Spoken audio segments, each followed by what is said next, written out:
स्वागत है आप सभी लोगों का हमारे YouTube चैनल पर। आज आप लोगों के बीच में जिस टॉपिक पर डिस्कस करेंगे उस टॉपिक का नाम है बीएड।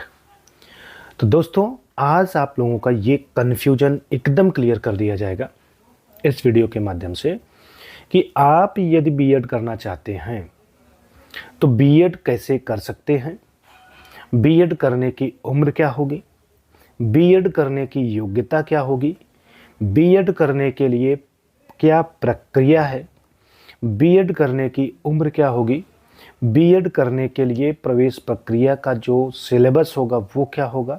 इन सब तमाम मुद्दों पे आज के इस वीडियो में डिस्कस किया जाएगा।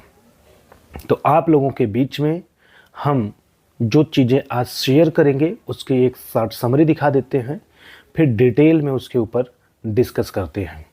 जैसे यदि कोई विद्यार्थी बीएड करना चाहता है तो बीएड करने के लिए उसकी योग्यता क्या होनी चाहिए, बीएड करने के लिए उसकी योग्यता क्या होनी चाहिए उसके बारे में आज के वीडियो में बात किया जाएगा।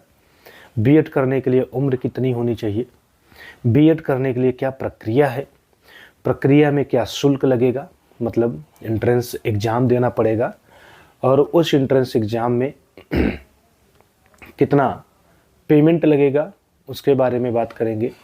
फिर बात करेंगे क्या समय लगता है, समय की बात किया जाएगा कि बीएड करने में कितना समय लगता है।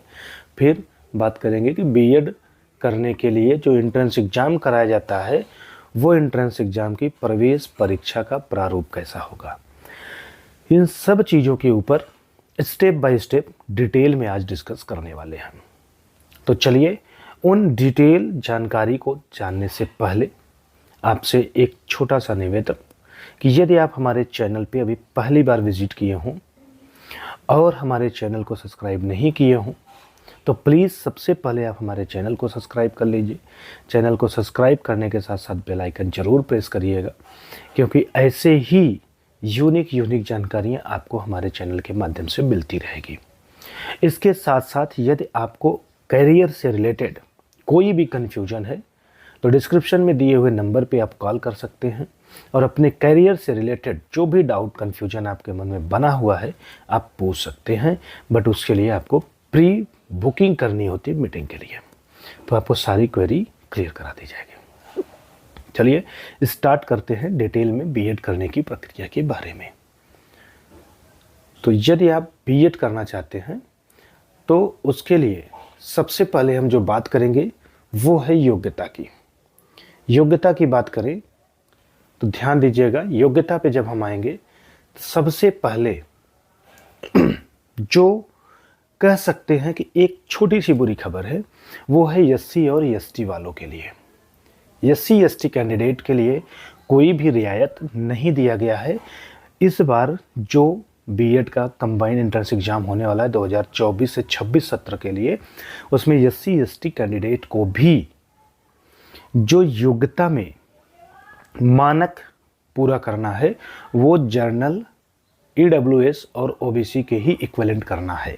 कुल मिला के हम ये कह सकते हैं कि कोई भी कैटेगरी का विद्यार्थी हो, यदि वो स्नातक में 50% प्राप्त किया हो तो वो बीएड कर सकता है, मतलब बीएड का फॉर्म डालने के लिए एलिजिबल है बीएड एंट्रेंस एग्ज़ाम।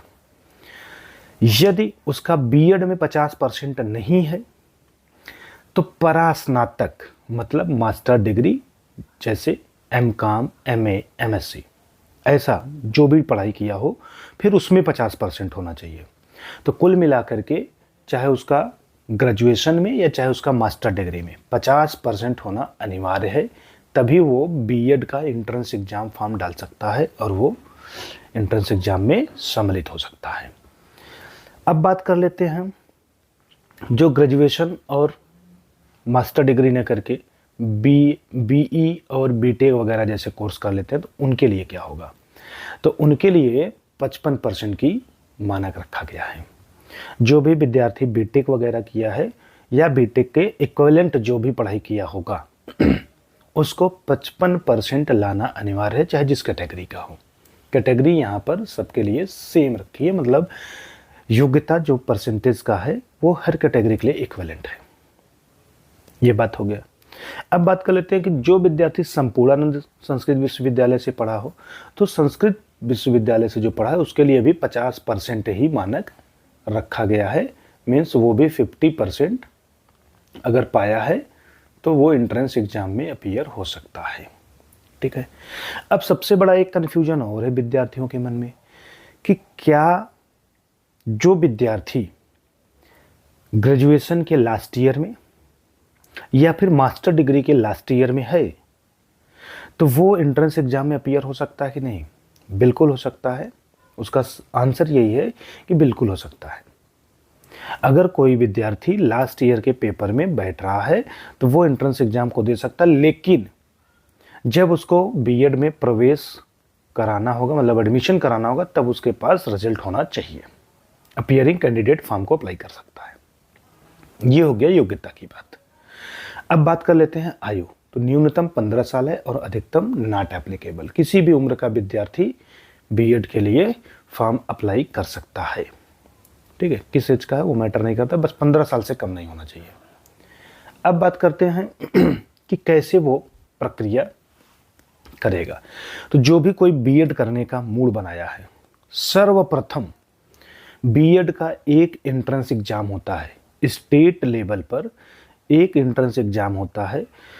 जो भी कैंडिडेट उस एंट्रेंस एग्जाम के फॉर्म को डालेगा, एंट्रेंस एग्जाम को देगा, वही कैंडिडेट बीएड में एडमिशन ले सकता है। यदि कैंडिडेट बीएड एंट्रेंस एग्जाम का फॉर्म नहीं डाला है तो वो किसी भी हालत में बीएड में एडमिशन नहीं करा सकता। तो बीएड करने के लिए सर्वप्रथम एंट्रेंस एग्जाम का फॉर्म भरना होगा, जिसके लिए फीस लगती है 1400 रुपया ओबीसी, जनरल और ईडब्ल्यूएस वालों के लिए। एससी एसटी कैटेगरी के लिए 700 रुपया लगता है। तो एंट्रेंस एग्जाम पहले आप डालेंगे। एंट्रेंस एग्जाम जब आप डालेंगे तो उसका पेपर कराया जाएगा। तो पेपर क्या क्या होगा अभी उसके भी बारे में हम बात कर लेते हैं, लेकिन उससे पहले ही एक छोटी सी जानकारी दे दें कि जब आप एंट्रेंस एग्जाम देते हैं और आपका बीएड में एडमिशन होता है तो समय कितना लगेगा बीएड करने में। तो 2 वर्ष का समय लगता है और उसका एग्जाम 4 सेमेस्टर में होता है, मतलब 6-6 महीने में परीक्षा कराया जाता है जब आप बीएड में एडमिशन ले लेते हैं बीएड करते समय। ठीक है। अब बात कर लेते हैं कि जो एंट्रेंस एग्जाम का फॉर्म डालेंगे उसमें क्या क्या पूछा जाएगा और नेगेटिव मार्किंग होगी कि नहीं। तो बीएड एंट्रेंस एग्जाम में 1/3 की नेगेटिव मार्किंग होती है। सबसे पहले इसी को क्लियर कर देते हैं। इसके बाद अब हम बात करते हैं कि एंट्रेंस एग्जाम कैसे होगा। तो एंट्रेंस एग्जाम 2 पालियों में कराया जाता है।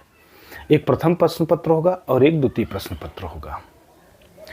प्रथम प्रश्न पत्र 100 अंक का होगा, 100 प्रश्न का होगा और 200 अंक का रहेगा। 3 घंटे का समय मिलता है, जिसमें 50 क्वेश्चन सामान्य ज्ञान से पूछा जाएगा और 50 क्वेश्चन भाषा से पूछा जाएगा। भाषा में आपका हिंदी और अंग्रेजी कोई भी एक हो सकती है। मतलब 50 प्रश्न आपका सामान्य ज्ञान से होगा और 50 प्रश्न आपका हिंदी या अंग्रेजी जो भी आप चूज किए हैं उससे होगा। इस तरीके से 100 प्रश्न पूछे जाएंगे, जिसका एक प्रश्न का अंक 2 नंबर होगा। इस तरीके से 200 नंबर का परीक्षा कराया जाएगा प्रथम प्रश्न पत्र का, जो कि उसके लिए 3 घंटे का समय मिलता है। फिर इसी तरीके से द्वितीय प्रश्न पत्र होगा, वो भी 100 प्रश्न का होगा, वो भी 200 अंक का होगा, उसमें भी 3 घंटे का समय मिलता है। अब उसमें 50 प्रश्न जो होगा वो सामान्य अभिरुचि परीक्षण से होगा और बाकी जो 50 प्रश्न होंगे वो जिस वर्ग से विद्यार्थी बिलोंग करता है उस वर्ग का होगा, मतलब कह सकते हैं उसके सब्जेक्ट से। जैसे बीए का विद्यार्थी तो बीए से जो सब्जेक्ट है उसका होगा, बीएससी का है तो साइंस का होगा, बीकॉम का है तो बीकॉम से होगा, है ना। तो 50 प्रश्न सब्जेक्ट से आएंगे, 200 अंक के द्वितीय प्रश्न पत्र भी होंगे। इस तरीके से कुल मिला के 400 अंक का पेपर कराया जाता है, जिसमें टोटल 200 प्रश्न होते हैं। ठीक है। 1/3 की नेगेटिव मार्किंग होती है। हर एक प्रश्न के गलत होने पे 1/3 नंबर आपका कट भी जाता है। तो ये है कंप्लीट आपकी प्रक्रिया बीएड करने का।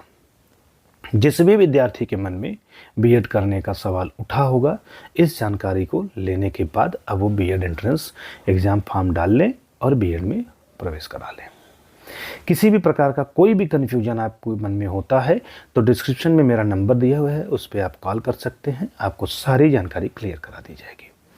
बीएड करने के लिए बेहतर कॉलेज क्या है, कहाँ से करना चाहिए, कहाँ से करने पे ठीक ठाक पैसे में आपका एडमिशन हो जाएगा, इस तरीके का कोई भी मन में सवाल आपके बनता है तो बेशक आप मेरे नंबर पे कॉल करिए, आपको सारा सपोर्ट किया जाएगा।